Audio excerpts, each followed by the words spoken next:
Este programa llega a ti gracias al apoyo financiero de los miembros y amigos de Iglesia Palabra Pura Blaze que están alrededor del mundo.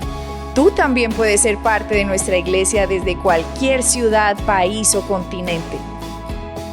Si deseas más información, escanea este código QR.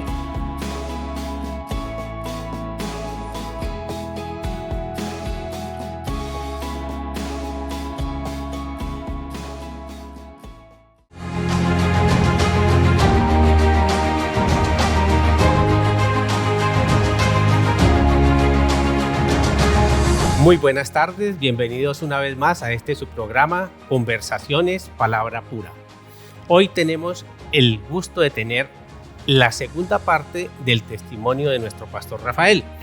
Para todos aquellos que no nos escucharon la semana pasada, les vamos a hacer un pequeño resumen. Nos contó desde el Génesis, sus orígenes. Nació en España, pero se considera más americano que europeo. Empezó en la natación, luego pasó al tenis, llegamos hasta la parte donde ya estaba viviendo en los Estados Unidos y donde empezó su vida con Cristo. Ese fue un resumen a grande modo de lo que fue la semana pasada. Entonces, nuevamente, bienvenido, pastor. Gracias por estar con nosotros. Muchísimas gracias, William. Muchas gracias. Y bueno, tuvimos un maravilloso servicio, maravilloso tiempo la vez pasada. Sigamos adelante porque tú me vienes preguntando, bueno, cuéntanos cómo fue tu vida, cómo empezaste, cómo empezó todo esto. Pues retomamos. Retomamos, ¿dónde terminamos o dónde concluimos el programa anterior? Lo terminamos en Boston. Y es ahí cuando conocí o tuve el privilegio de conocer a este pastor alemán que fue el que me cautivó y que fue el que me empezó a discipular. Este hombre, la verdad, a mí me cogió mucho cariño y un hombre... Dios santo, tú créeme que han habido momentos en mi vida que me he acordado de él y no me acuerdo de su nombre. ¿Tú puedes creer eso? No me acuerdo de su nombre. Me acuerdo de él. De él me acuerdo, pero su nombre no me acuerdo. Porque una vez estaba pensando, digo, si supiese su nombre, lo buscaría. Porque le debo mucho a él, porque ese hombre fue el que me cautivó, el que Dios utilizó para cautivarme a mí y traerme a los pies de Cristo. Entonces, ese hombre me cogió cariño cuando lo conocí y obviamente sabiendo que yo estaba en la universidad y todo eso solo, si no tenía familia, no tenía nadie. Entonces me cogió cariño y él me invitaba mucho a cenar a su casa. Y cada vez que cenábamos, después de cenar, mientras que su esposa recogía y limpiaba y arreglaba a su niña para la cama y todo eso, nos íbamos a su oficina. Tenía una oficina de hecho, la oficina era el garaje de la casa de ellos. Eso es la verdad. La oficina la había convertido el garaje la había convertido en una oficina y tenía un sillón muy grande ahí, su escritorio. Y entonces él se sentaba en su escritorio, yo me sentaba en el sillón y él empezó a compartirme la palabra, a enseñarme de la Biblia, y fue por medio de eso, no en la iglesia, curiosamente, no en la iglesia, fue en su casa, en su garaje o en su oficina, que era el garaje de la casa, en su oficina donde yo recibí al Señor Jesucristo como su Señor y Salvador. Y ahí empezó, y entonces pues él me empezó a discipular y a enseñar, y yo tomaba notas. Y yo las ponía cuando iba a la universidad. Obviamente, en aquellos tiempos todavía no existían las computadoras que todo el mundo tenía en la casa. En las universidades estaban. Entonces yo llegaba a la universidad y en los tiempos libres o entre clases me sentaba y las notas que yo había escrito en su casa las ponía en la computadora y ahí tenía mis archivos y empezaba a estudiar y a leer y a meditar en lo que él me enseñaba y todo ese tipo de cosas. Y en la iglesia había un grupo de alabanza, unos jóvenes, eran unos buenos años mayor que yo, pero eran jóvenes, y ellos lo que dirigían la alabanza y todo eso. Esa iglesia era Discípulos de Cristo. Todavía me acuerdo de la denominación, Discípulos de Cristo. Y ellos sabían que yo vivía solo, alquilaba una habitación en una casa para diferentes estudiantes y todo esto. La cuestión que estos chicos, estos muchachos que dirigían la alabanza, habían alquilado un piso, un apartamento, gracias. Habían alquilado un apartamento y necesitaban otra persona que les ayudara a pagar entre todos el alquiler. Y entonces me dijeron a mí, Rafael, hey, tenemos uno, ¿por qué no te vienes a vivir con nosotros? Y me cayeron, eran bien, pues de la iglesia y todo. Entonces yo dije, bueno, listo, voy para allá. Y me salgo de de estar solo y de ese sitio donde estaba alquilando una habitación. Y entonces digo, bueno, pues chévere estar, qué bueno con ellos de la iglesia y todo eso. Entonces, allí, pues obviamente con el pastor por una parte y con estos que dirigían la alabanza, más metidos en el ministerio, uno de ellos dirigía la alabanza y el otro dirigía el grupo de jóvenes o de adolescentes o así. Y entonces, pues siempre de alguna manera u otra estaba muy metido en la parte ministerial, de la parte de la iglesia y de la preparación de las cosas y de los eventos y de esto y de lo otro. Y eso me gustaba. Y digo, ve, qué bonito esto y esto me gusta.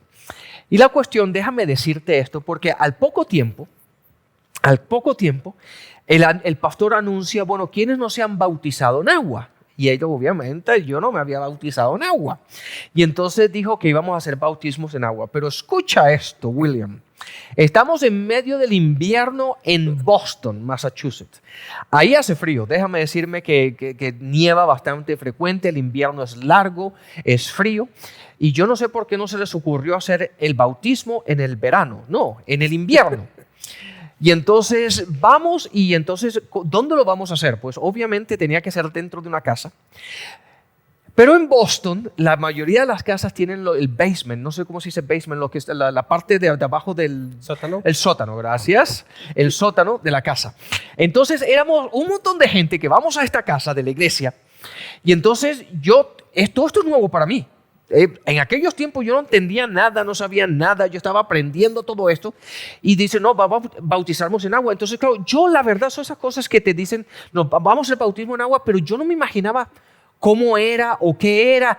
Yo simplemente, pues, vamos, yo voy, yo me quiero bautizar también, yo voy. Y entonces te dicen, bueno, te tienes que cambiar de ropa. Yo ok, me cambio de ropa y me habían dado una bata, una bata de esas y me habían dado unos shorts y una camisa y todo el rollo ese. Y yo me cambio y yo mirando dónde nos vamos a bautizar, en agua, porque yo estaba pensando, Dios santo, no me van a sacar allá afuera que está nevando con el hielo y nos vamos a congelar todo aquí y esa agua tiene que estar congelada. No, abren la puerta y nos llevan al sótano. Y nos bautizamos en el tanque de agua de la casa. El tanque, de esos tanques de agua que son como medio redondos, así que le quitas la tapa. Y entonces había un tanque de agua en el sótano de la casa. Casi un jacuzzi. Sí. Bueno, eso de jacuzzi, esa agua estaba un poquito congelada. Pero claro, el sótano no recibía la calefacción de la casa, ¿no? Pero estaba allá abajo. Y entonces le quitan la tapa. Y básicamente no es como lo hacemos nosotros hoy día, que yo me meto en la piscina con la persona. Claro, como era un tanque, no se podía meter a nadie más. Entonces estaba el pastor ahí. Y claro, te metes tú y básicamente te hunde y te sacan. Pero Dios santo, qué frío. El frío que hacía. Ahí muerto con Cristo, sí, congelado. Y después resucitabas a salir del agua. Pero qué frío. Y así fue. Y obviamente yo no fui el único que me bauticé ese día. Había una cantidad de personas, pero muy agradable, William. La verdad, esa experiencia fue muy agradable porque esta gente era muy lively, eran muy carismáticos, por así decirlo, era todo cantando y con todo muy alegre, sí. y dándote mucho apoyo moral, ¿me entiendes? Y muy felices del paso de fe que uno estaba dando. Y claro, todo esto para mí era nuevo y me apasionó, me gustó. Y la experiencia fue maravillosa. Entonces, mi bautismo en agua fue en el sótano de una casa en el invierno en Boston, Massachusetts, en un tanque de agua.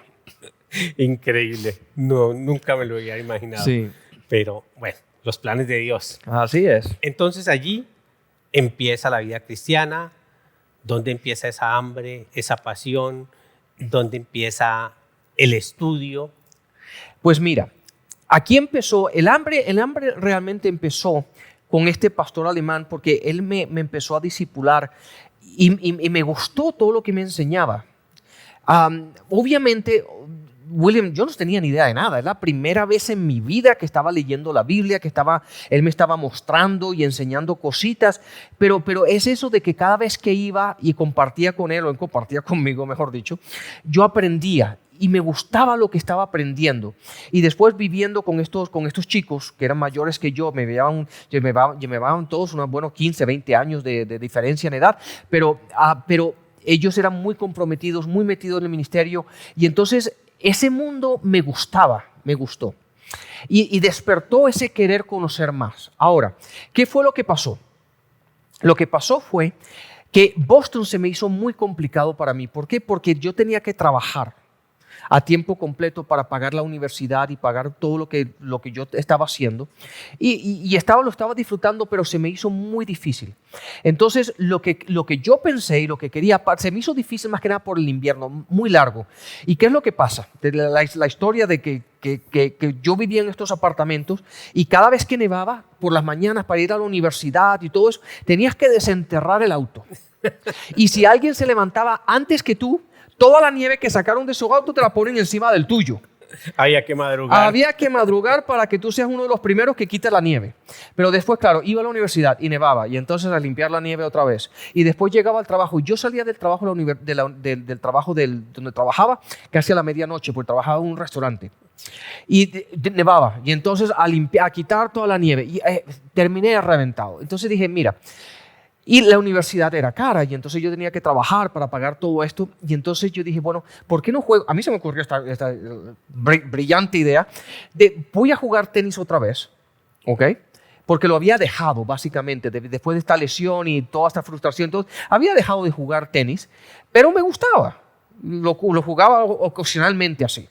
Y entonces digo, ¿por qué no me aplico a una universidad que me dé una beca?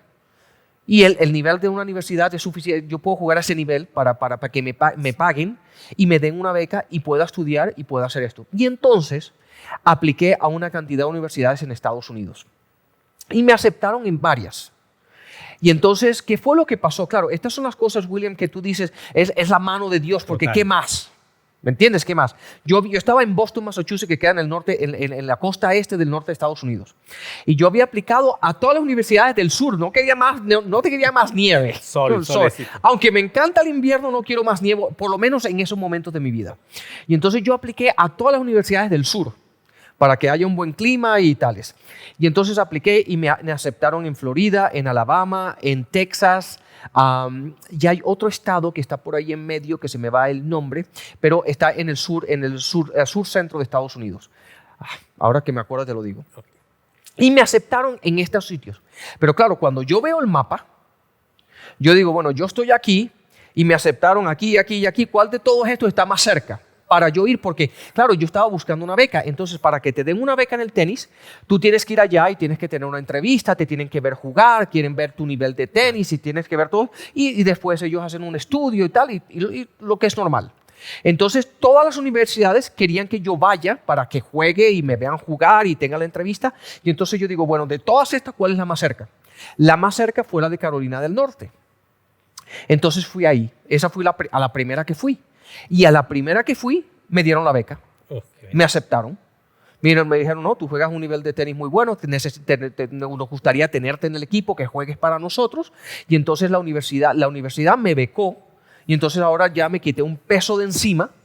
Nada más tenía que comprar los libros o no sé qué y tal. Y entonces jugué para la universidad. Y entonces ahí me moví de Boston. Me moví para Carolina del Norte, en una ciudad que se llama Wilson. Y William, te voy a decir esto. Llegué en mi auto. Todas mis posesiones, era una maleta, un bolso. Yo tenía un auto deportivo pequeño de dos asientos nada más. Y todas mis posesiones estaban ahí en el auto. Y llegué ahí. William, yo llegué en un fin de semana cuando yo llegué ahí un fin de semana, creo que fue un sábado. Un sábado por la tarde llegué a Wilson, a la universidad, y fui a los dorm. ¿Cómo le llaman los dorm? Las habitaciones de la universidad, los dormitorios de la universidad. Llegué ahí. El primer chico, el primer chico, ¿verdad? Éramos todos jóvenes, el primer chico que yo conocí ahí, me invitó a la iglesia. El Señor siempre buscándolo, el Señor dice, la semilla ya estaba sembrada. Entonces, y ¿sabes qué fue? Te voy a decir lo que pasó. Yo llegué ahí sin conocer nada, bueno, había estado obviamente para la entrevista y todo eso, yo estuve ahí, pero no conocía los dormitorios, simplemente estuve en la entrevista en la parte administrativa, me llevaron a las canchas de tenis a jugar y de ahí me conducí, porque fui conduciendo de Boston a Carolina y después volví conduciendo. Estuve ahí básicamente un día o menos de un día. Entonces, cuando bajé finalmente a mudarme a Wilson, a la universidad, llego al dormitorio y yo mirando para todos lados a ver dónde tenía que ir, a ver dónde me habían dado la llave, pero no sabía dónde ir. Y oigo que alguien está viendo televisión. Y en los dormitorios había una sala donde hay una televisión donde estaba, y había solamente un chico viendo un partido de tenis. Y entonces yo me presento, le digo, oye, acabo de llegar, soy nuevo, ¿me podrías indicar a dónde voy? Y entonces él me dice, sí, está en el siguiente piso, aquí y allá. Y entonces me dice, hey, ¿tienes a dónde ir a la iglesia mañana? Porque el día siguiente era domingo. Y le digo, no, yo acabo de llegar, no conozco a nadie, ven conmigo a la iglesia. Y entonces me llevó a la iglesia. Y ahí conocí a una familia que estaba muy involucrado con el reverendo Kenneth E. Hagin de Rhema. Increíble los planes de Dios, pastor. Queda uno sorprendido como uno piensa que son coincidencias, que son casualidades, pero detrás de todo siempre Dios, buscándonos con su propósito. Qué bueno, pastor, lo sensible que usted pudo ser a eso. Y bueno, y la historia sigue, porque mira lo que pasó. Este chico que yo conocí, él era de Nueva York, pero estaba en la universidad ahí en Carolina del Norte, en Wilson. Entonces, él me invitó a la iglesia y él era muy, muy amigo, tenía una muy buena amistad con esta familia que era original de Wilson y todo eso, tenían sus negocios ahí y todo. Y este hombre estaba muy involucrado con el reverendo Kenneth E. Hagin de Rhema. Y entonces, cuando este chico, después del servicio, me presentó a mí a ellos, nos invitó a comer. Y claro, pues en la universidad tú nunca dices que no a comida, jamás. Tú siempre la respuesta es sí, acepto. Entonces nos llevó a comer y entonces empezaron a hablar de Rhema, del reverendo Kenneth E. Hagin y todo esto. Y entonces por medio de esa relación, me empecé a recibir cassettes. En aquellos tiempos eran los cassettes, no existía el CD todavía en aquellos tiempos. Me prestaron CD, a los cassettes para escuchar servicios, libros. Y de repente, el reverendo Kenneth E. Hagin, en aquellos años, cuando ya está en la presencia de nuestro Señor, pero en aquellos años había algo muy famoso que se llamaba Winter Bible Seminar, que era el seminario del invierno. Winter es invierno, Bible Seminar, el seminario bíblico, que él hacía en el mes de febrero. Sí, en el mes de febrero lo hacía en Tulsa, Oklahoma. Y este hombre, que era un hombre de negocios, iba todos los años a ese seminario. Y ahora había un grupito de nosotros, era yo, este chico que fue el que me presentó a ellos, y otros más, éramos como 3 o 4, que éramos todos muy amigos, y este señor nos invitaba a comer de vez en cuando y tal, y no sé por qué se le ocurrió la idea de decirnos, hey, claro, nosotros no teníamos dinero para hacer esto, pero él dijo, los voy a llevar. Él nos pagó a los 4. Nos pagó el viaje para irnos a Tulsa, Oklahoma, para estar en el seminario del reverendo Kenneth E. Hagin. Primera vez. Primera vez en mi vida. Obviamente ya había oído servicios de él por los cassettes, había leído libros y todo esto, pero ahora date cuenta, ese era un pueblo pequeño. La iglesia donde estábamos era una iglesia grande para el pueblo, pero una iglesia de 200, 300 personas, como muchas, 250 como muchas personas. Y ahora llego a Tulsa, Oklahoma, lo que se llama la Meca del Evangelio en Estados Unidos.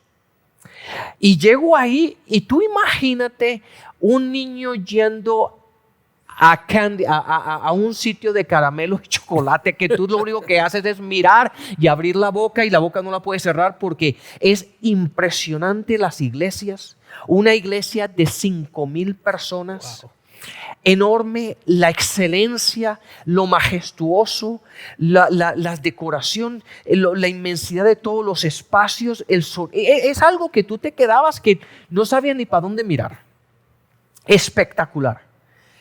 Y ahora la intensidad de los servicios.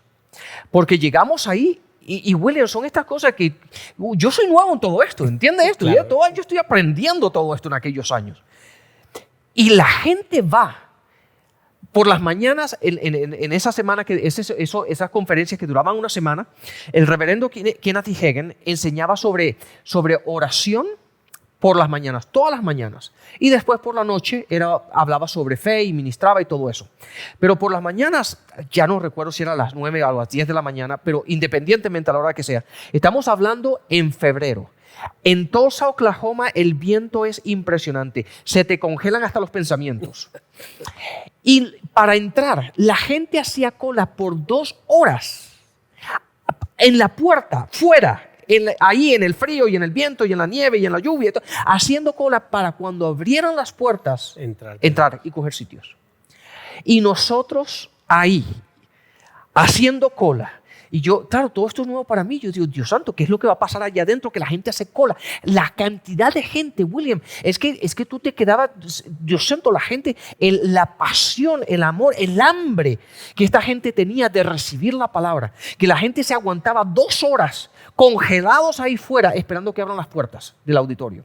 Que las abrían generalmente media hora antes de que empezara el servicio. Y estábamos ahí y eso fue...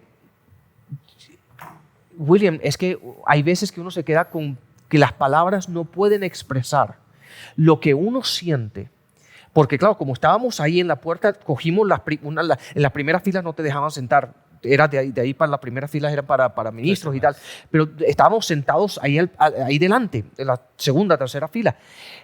Y cuando tú llegas ahí, la presencia de Dios, la unción, la alabanza, y cuando el reverendo y Kenneth E. Hagin venía en el público, eso era... Uno se quedaba que Dios santo, estamos en el cielo. Y claro, uno tan joven, aprendiendo y viendo todo esto, uno terminaba que no tenía forma como, no sé cómo expresarte lo que uno sentía de poder tener el privilegio de estar ahí. Y eso era por las mañanas. Y por las noches no te cuento. Porque por las noches él enseñaba sobre y eran mucho más grandes los servicios, porque durante el día pues mucha gente tenía que trabajar y todas las cosas. Pero por las noches eso era que no le cabía un alfiler ahí dentro. Lleno a reventar. Y muchas veces los servicios, William, habían tiempos que salíamos, empezaba a las 7 porque ahí a las 7 en punto se empieza, como nosotros, puntual. Sí. Y muchas veces era la medianoche antes de que nosotros salíamos de ahí.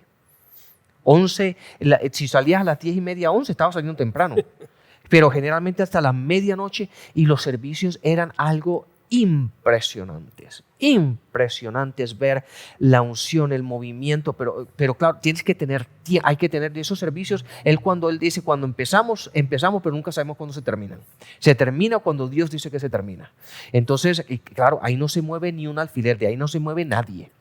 Y eso era la enseñanza y el mover, la alabanza, el mover del Espíritu, era algo realmente cautivador. Algo que te da un hambre y una sed de Dios, de aprender, de entender y de conocer un mundo espiritual que en ese tiempo obviamente estaba empezando a descubrir.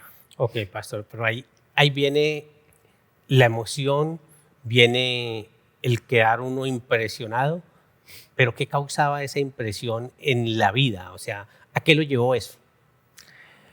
Pues eso obviamente, después de esa experiencia, obviamente volvimos otra vez a Carolina del Norte. Yo estaba en la universidad y todo eso.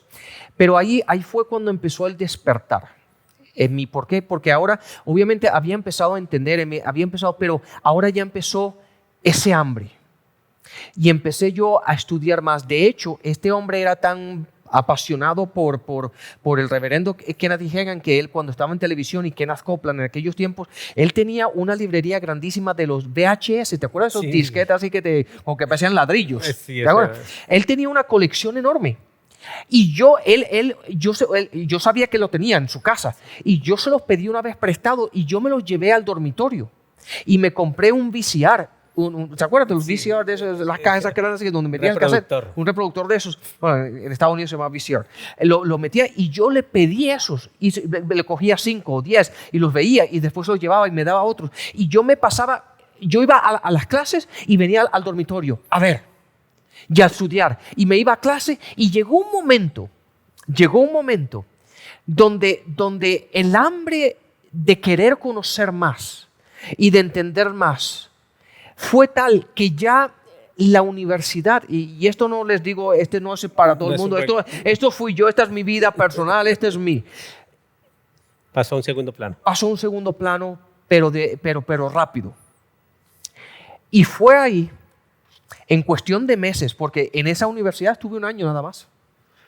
Terminé el año y cuando terminé ese año ya no me inscribí para el siguiente año, por así decirlo. Ese año yo me mudé para Tulsa, Oklahoma, para ir a Rema, porque había despertado algo en mí que obviamente, William, yo no sabía qué era. Obviamente ahora lo puedo entender, y Dios estaba despertando ese llamado en mí para el ministerio. Pero yo en aquello simplemente era un hambre, una sed, un despertar que no sabía cómo explicarlo. Era simplemente, no quiero saber nada de nada, solamente quiero saber esto. Impresionante. Y entonces fue ahí cuando cogí todas mis posesiones. El auto y la maleta. El auto y el bolsito que tenía, porque era un bolso de tenis grande que tenía, que todo cabía ahí. Y conduje de Wilson, North Carolina, 1,200 millas, que son como 21 horas seguidas, sin parar, solamente a poner gasolina y comer en el auto, a Tulsa, Oklahoma. Y ahí fue cuando llegué ahí y me inscribí para ir a Rema. Pastor, un hambre impresionante, algo que estando aquí, se siente la pasión. Solo como lo cuenta, se siente lo apasionado que estaba y siempre ha estado, porque creo que esa hambre en usted nunca ha sido saciada. Y que nunca Dios, se pare. Amén. Entonces, vamos a Rema. ¿Cuánto tiempo en Rema, pastor? En Rema estuve 2 años. En Tulsa, Oklahoma, estuve 2 años, porque el periodo de la enseñanza en Rema eran 2 años. Estaba el año fundamental o de principios fundamentos, y después el segundo año un poquito más específico en el área. Pero aquí hay un pero también, y tú me vas a invitar otra vez. Porque hay tanto que contar, que me tienes aquí a la mitad, William, me tienes a la mitad, hombre, y no te me da tiempo de todo. Pero fui a Rema, pero ¿qué fue lo que pasó? Y te lo digo esto, y a lo mejor si me invitas, te explico esto un poco. Pero aunque fui a Rema era por las mañanas. Rema tenía las clases todas las mañanas, de primera hora hasta el mediodía. Pero como yo tenía la disponibilidad de tiempo, entonces yo me inscribí en otro colegio que se llamaba Victory Bible Institute, del reverendo Billy Joe. De una iglesia muy, muy grande, muy reconocida, muy bien, pero tenía otro enfoque. Billy Joel, el enfoque era más misionero, pero era una escuela bíblica muy bien. Entonces, ¿qué fue lo que hice yo? Yo fui a Rema por las mañanas y fui a Victory por la noche. Impresionante, pastor. Se nos va el tiempo, tenemos ese inconveniente del tiempo, pero yo creo que sí podemos hacer otro programa, pastor. Bueno, si me invitas. Totalmente, pastor, estamos acá. Les damos las gracias a todos ustedes. Creo que ha sido impactante. No sé si para ustedes ha sido lo mismo de impactante que para mí. Conocer cómo cuando Dios da ese llamado se enciende esa llama y esa pasión, la cual en vez de descender va en incremento, va en aumento. Y sí, nos gustaría volver a tenerlo acá, pastor. Pues así será. Pues muchísimas gracias. Continuar, porque es mucho más. Hemos visto el comenzar espiritual. Nos falta mirar el área financiera, el área física. Es todo, pastor, todo lo que hay que darlo todo, como nos ha enseñado. Pues entonces aquí seguiremos. Muy agradecido por invitarme. Es un honor y un placer, porque la verdad esto revive en mí todas estas cosas y me gusta. Así que, hey, vamos a seguir enseñando y compartiendo la palabra, y lo que Dios puede hacer en mi vida lo puede hacer en tu vida. Entonces es simplemente de que con disciplina y pasión busquemos de Dios, porque Dios tiene planes de bien y no de mal para nosotros. Amén. Recuerden que esto es Conversaciones, Palabra Pura. Los invitamos a que nos sigan en nuestras redes sociales. Buena tarde para todos y bendiciones. Si deseas hacerte miembro de nuestro ministerio y participar de todas nuestras actividades, enseñanzas y clases exclusivas, escanea este código QR. Síguenos en nuestras redes sociales para mantenerte al día con nuestras enseñanzas, eventos y mucho más.